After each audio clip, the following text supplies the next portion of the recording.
জনপ্রিয় অভিনেত্রী রাফিয়াত রশিদ মিথিলা, যিনি একাধারে অভিনেত্রী, গায়িকা, পেশাজীবী এবং এখন একাডেমিক জগতেও নতুন মাইলফলক স্পর্শ করলেন। সুইজারল্যান্ডের জেনেভা বিশ্ববিদ্যালয় থেকে আর্লি চাইল্ডহুড এডুকেশনে পিএইচডি সম্পন্ন করে নামের আগে যোগ হল ডক্টর উপাধি। ঢাকা বিশ্ববিদ্যালয় থেকে স্নাতক ও স্নাতকোত্তর, ব্র্যাক বিশ্ববিদ্যালয় থেকে দ্বিতীয় মাস্টার্সে জিপিএ 4 এর মধ্যে 4, এমন এক অনন্য অর্জনের পর এবার পিএইচডি শেষ করে ভক্তদের জন্য তৈরি করলেন অনুপ্রেরণা। শুধু অভিনয় নয়, সংসার, সন্তান, চাকরি সব সামলে একাডেমিক অর্জনের দৃষ্টান্ত স্থাপন করলেন মিথিলা। এদিকে স্ত্রীকে নিয়ে গর্ব প্রকাশ করতে ভোলেননি স্বামী ও ওপার বাংলার জনপ্রিয় নির্মাতা সৃজিত মুখার্জি।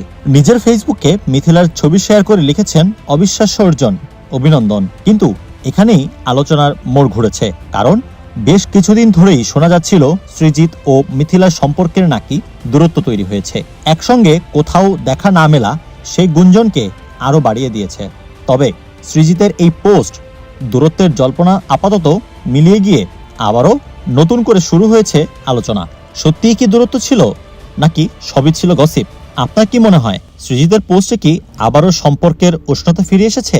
মন্তব্য জানাতে ভুলবেন না।